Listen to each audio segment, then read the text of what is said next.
Yeah, so this we're going to be reviewing the Ridley Scott directed period epic, Kingdom of Heaven. Now, note that this movie did come out about 5 years ago. And this is a DVD review, and that's why it's a DVD.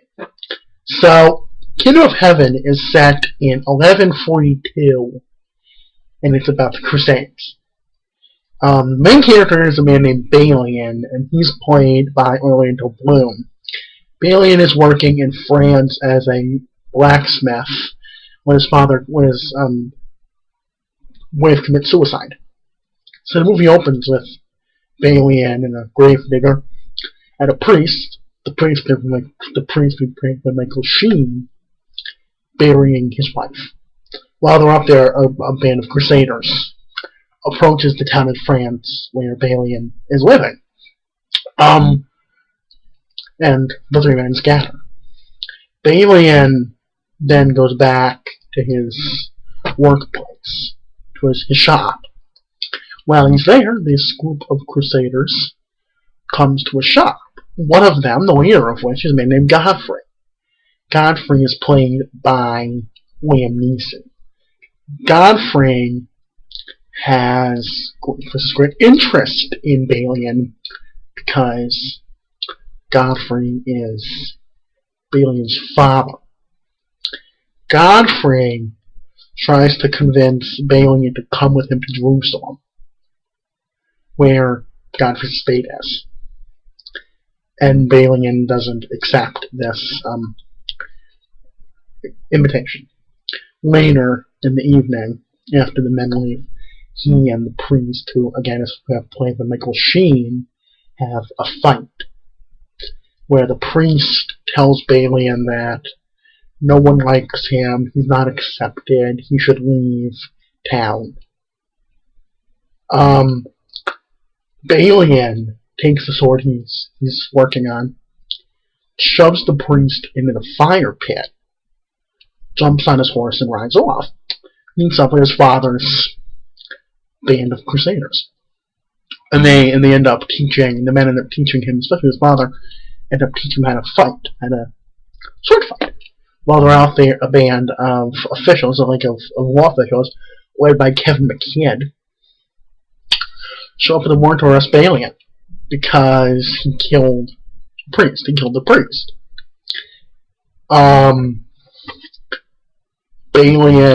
Godfrey refuses because he says he's Balian's father, so he has more of a right to keep Balian than these men do to take him and arrest him.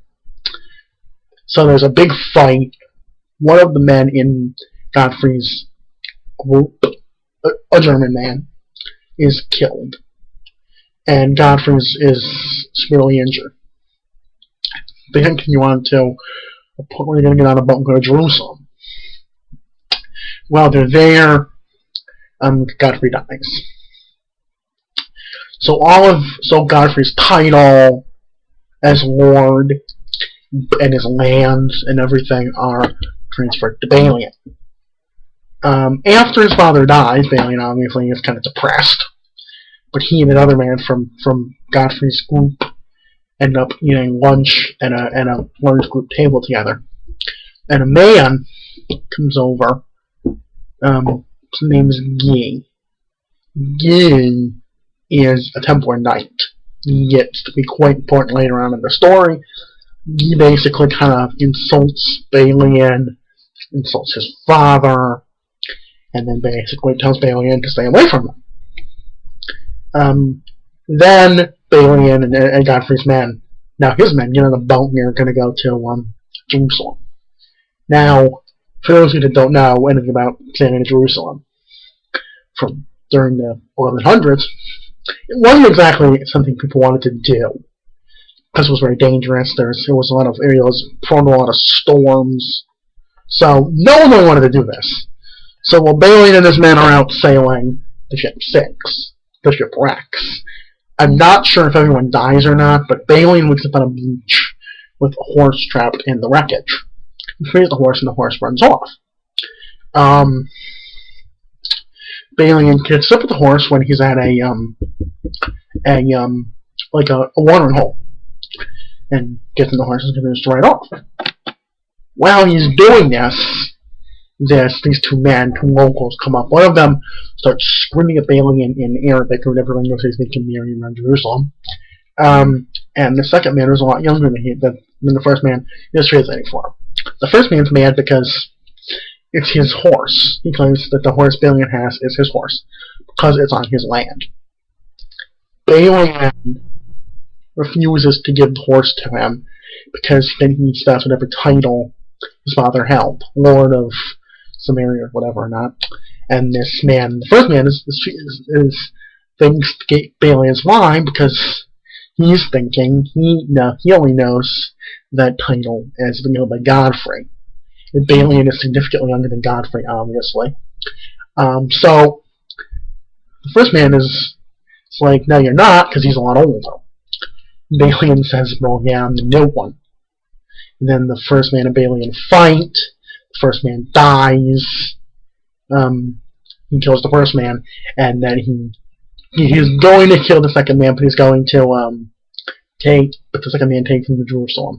When they're in Jerusalem, he meets up with two people. One who ends up being an ally, Tiberius. He's like a general or like a war leader. He's played by Jeremey Irons. He also meets up with a man named Ronald.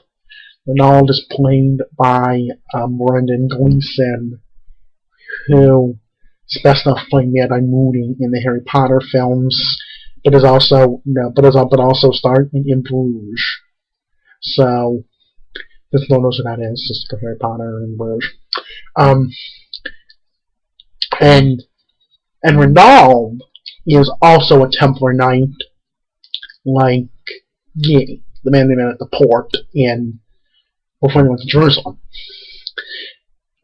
Tiberius invites Bailey to dinner with him at the large table that's set up outside the building where they are, where Tiberius lives or works. Guy and his wife show up. Guy is furious because Balian is sitting at his table. And Balian makes a remark about, is this at the king's table? And he says, we really haven't seen a king here in ages. And then we get to finally meet this elusive king. And he is voiced, we don't see his face, by Edward Norton. The king's name is Baldwin IV. And the reason no one's seen the king in years is because, well, he has leprosy. Which, if none of you know what that is, like I didn't, Wikipedia it. Basically, his face is all distorted in his hands, all these sores on them, really kind of graphic looking, so he has to wear this mask and all this, like, protective, armor over it. But he's still the king, but that has nothing to do with his kingly duties. His sister is a woman named Sevilla. Sevilla is married to Guy. So when the king dies, Guy is going to become king, and Sevilla, who's played by Eva Green, will become queen when the king does die. After a battle with, after an attempt to raid and arrest Ronald, because the king of the Muslims, Saladin, is going with his massive army, is going to attack Ronald's castle and arrest him and kill him. In order to stop the attack, the King Baldwin and Saladin agree to a truce where if they arrest Ronald when in prison, then there will be no war, no fighting. Then the king dies. Well, while the king is dying, Guy and Ronald are plotting to kill Balian. And they do it when he expects it, and they actually think they succeed. They then go out and behead Saladin's sister's maid, and they then behead his sister herself. Then Saladin sends a messenger to Jerusalem with a message saying that this is war. You kill my sister, we are going to go to war. And that's what Guy wants. So Guy then takes a knife, sticks in this guy's throat, and kills him. This messenger. Now, the battle sequences in this are extremely epic. Grandiose. It's some of the coolest battle sequences I may have ever seen. Acting in it is quite good, even from the little lesser known people. I think the 15 minutes that Godfrey is in the movie, I kind of wish Godfrey hadn't died because I love Liam Neeson. I think he adds certain elements to anything that he's in. So if Godfrey hadn't died, I think it would have been a lot better.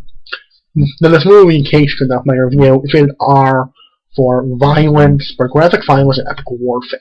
There's a lot of deaths, a lot of killings. Actually, the battle sequences are the least of the problem with this movie. It's not without it's a pretty epic movie, but it's not without its flaws. The first 15 minutes are scattered, they kind of jump around, so it's hard to understand. After that, it gets really, really good. So I'm gonna give it an 8.5 out of 10. Definitely rent this, but don't rent it if you're squeamish or anything like that. Or if you don't like a lot of violence, because this definitely has not as much violence as a movie like Gladiator or Robin Hood, which should have been R, but definitely has a lot of violence. There's no language, though. There's one scene of sexual content, but not a ton. There's one between Sevilla and Balian, but not.